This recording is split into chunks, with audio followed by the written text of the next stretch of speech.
I just feel like this is about what I've learned in this. Is that it's about distinguishing yourself. It's about even in life, it's about the unique things about you. You know what I'm saying? Not the blend in, not the common denominators. That's not. I don't think that's what it's about. It's about expressing the unique qualities of what you are and who you are, and actually being loud with it. You know what I'm saying? With bold with it. Yeah, with the unique elements of who you are. That's what makes a person dope. When you come across and you be like, damn, you know, this is a unique this is a unique flavor. Right? This is a different frequency. Yeah. And that's how you kind of know they being honest, because everybody's different.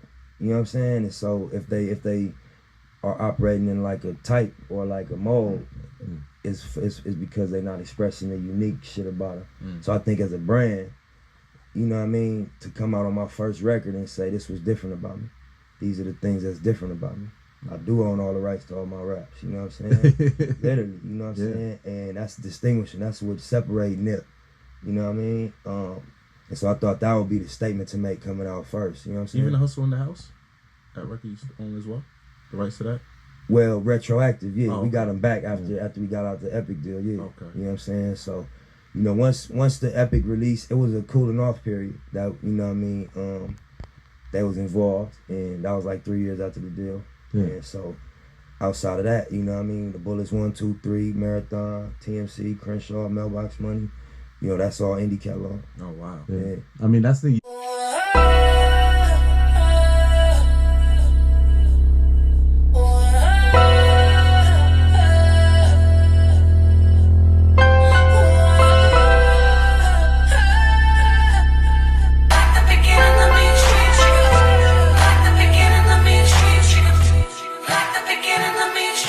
I'm prolific, so gifted. I'm the type that's gon' go get it, no kidding. Breaking down a switch in front of your building. Sitting on the steps, feeling no feelings. Last night it was a cold killing. Yo, what's good, what's poppin', what's good? Chasing the dream, what's good, people? My people. Wind's blowing.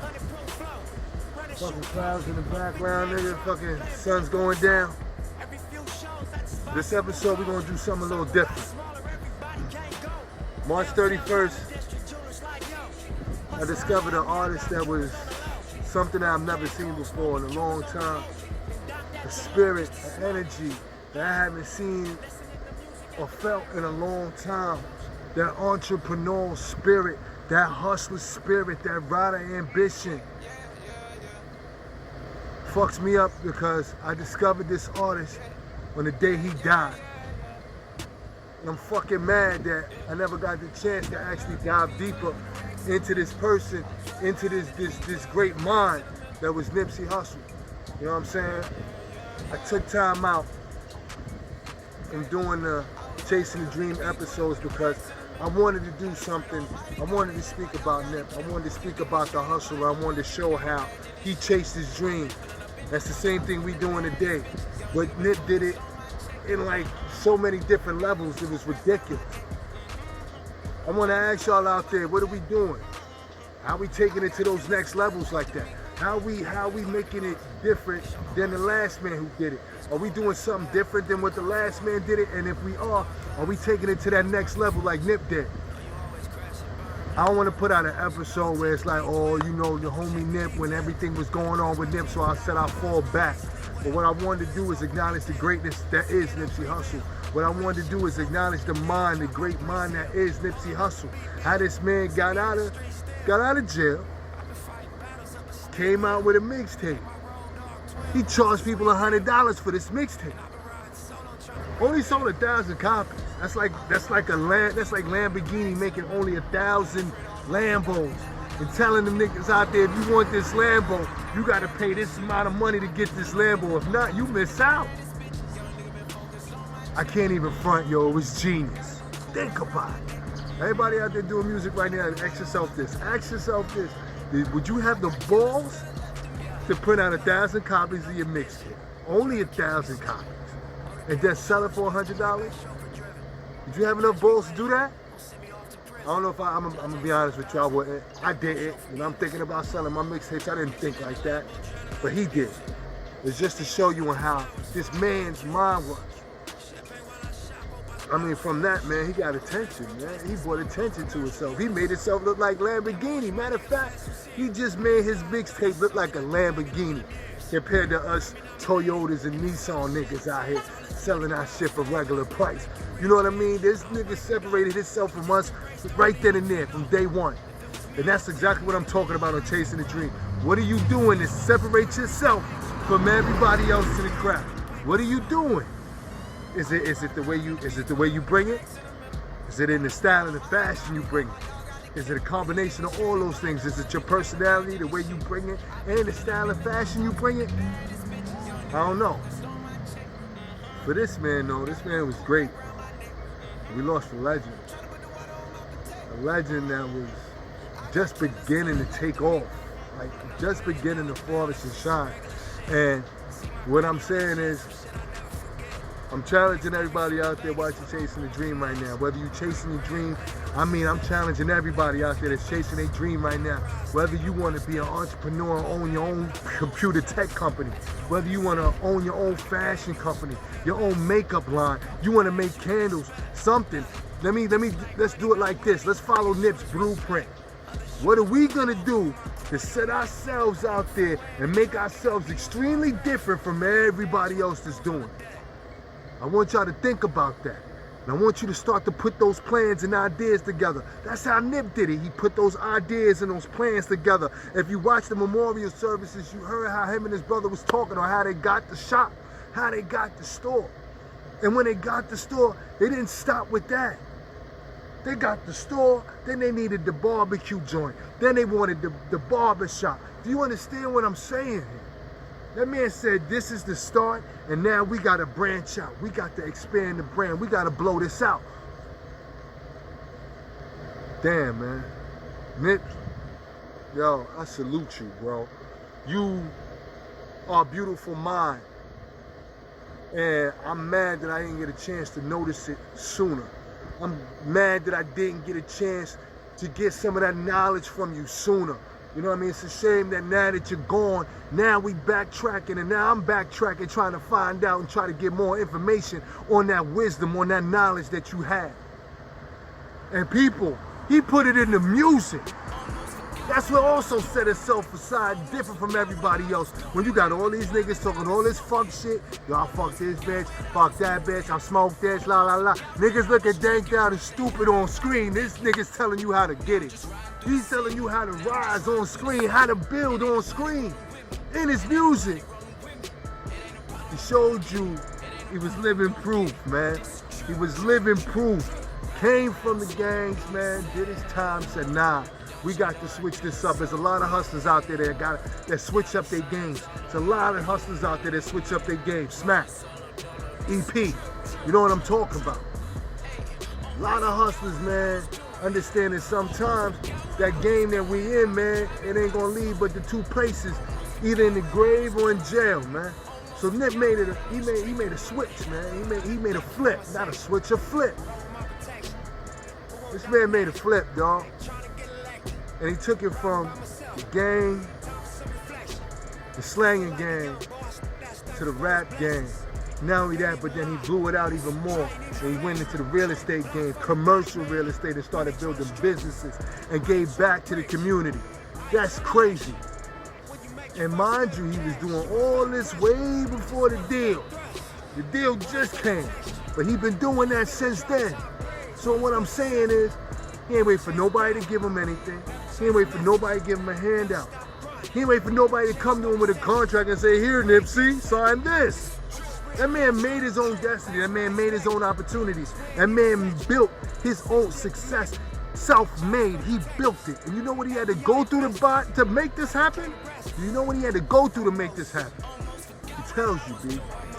All my life, grinding all my life. All my life, hustle, pay the price. sacrifice, nigga, he had to sacrifice, and we gotta sacrifice. What are you willing to sacrifice to get there? What are you willing to give up to get there? Something has to go, whether it's the partying with your boys every night, whether it's the partying with your boys every weekend. I can't do it this weekend, homie. I gotta meet up with some people, get this business plan going. I can't hang out with you at the strip club, nigga, and throw dollars at these bitches, nigga. I gotta get in the studio, nigga. I got songs to lay down. I got videos to shoot.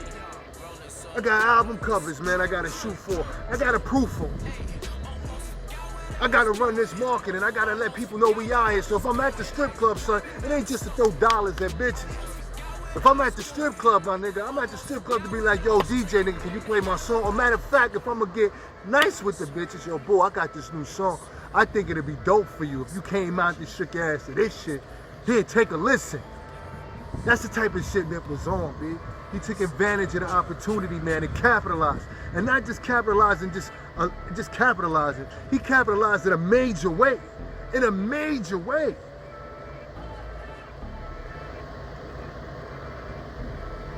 I said it on my IG, man. We lost a king. We lost a great one. We did.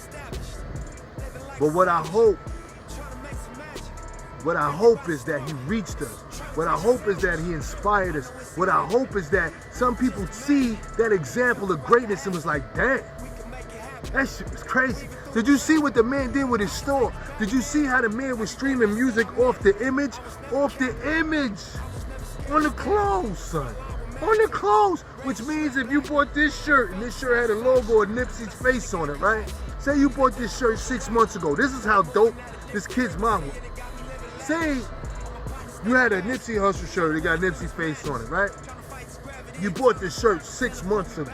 This is the thing that still bugs me out about Nip's mind and how he was selling music and how he thought of other creative ways to sell music besides a music distributor, besides, you know, the Orchard, besides Apple Music. He thought of different ways to get the music to the people. It's a Nipsey Hussle shirt with a Nipsey Hussle face on it. You bought it 6 months ago. Nip's releasing his new album. Guess what? Because you got that shirt on, Nip already got it linked to the shirt that got his face on it. So that way when you take a picture or scan the shirt and got his face on it, it's going to give you the album. Now, reason why I say this dude is different.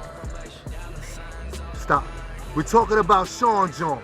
Did we see that with Sean John? We talking about Rockaway. Did we see that with Rockaway? Carl Canal, Fat Farm. Did we see that with any of these designers? No.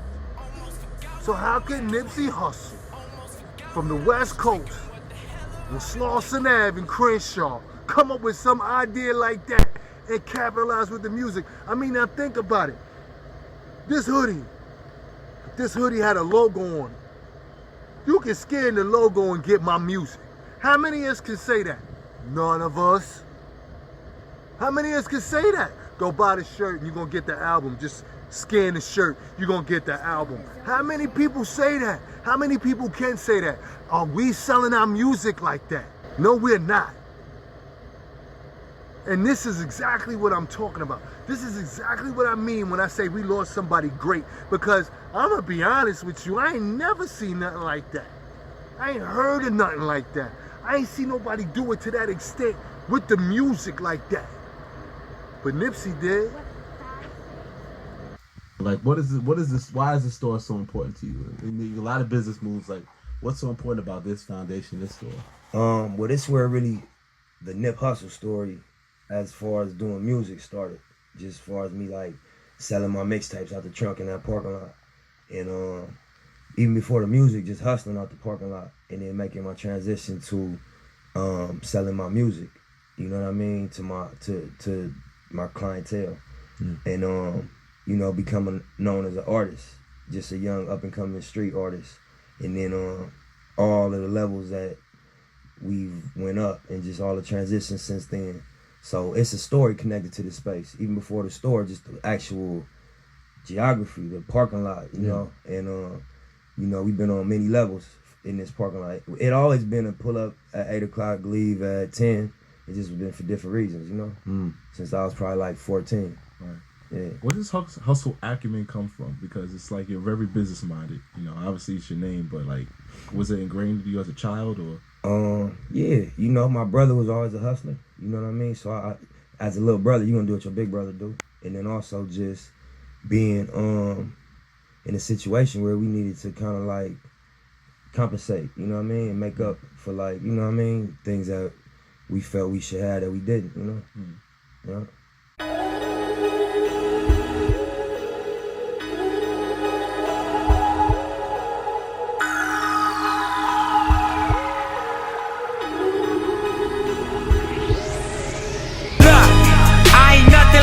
Fucking rap niggas.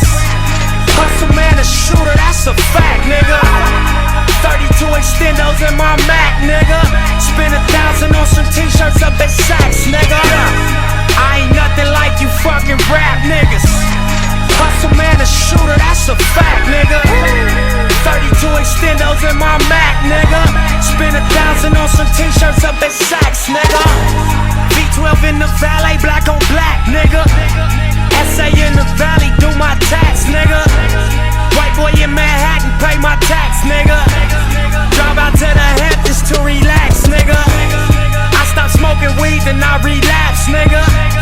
Travel around the world, then I came back, nigga. Worth a couple million, that's a fact, nigga. But I am nothing like you fucking rap niggas. I own all the rights to all my raps, nigga. German place with sheepskin on my mats, nigga. Murder rate increasing if I snap, nigga. Ain't no hanging out, we take y'all off and double back, nigga. Open trust accounts, deposit racks, nigga. $1 million life insurance on my flesh, nigga. Beamers, Benz, Bentleys, or a Lex, nigga. Ferraris in them Lambos, that's what's next, nigga. I ain't nothing like you fucking rap niggas. Hustle man, a shooter, that's a fact, nigga. 32 extendos in my Mac, nigga. Spend 1,000 on some t-shirts up at Saks, nigga. I ain't nothing like you fucking rap niggas. Hustle man, a shooter, that's a fact, nigga. 32 extendos in my Mac, nigga. Spend 1,000 on some t-shirts up at Saks, nigga. AMG Mercedes back to back, nigga. Chopper to his face, now that's a rap, nigga. The streets talking, that's a rap, nigga. Yo, P.O. call you up, look, that's a trap, nigga. Beat that case, that was that, nigga. Told the world, look, I'm back, nigga. Say my deal, then I crack, nigga. They folded, so I left, nigga.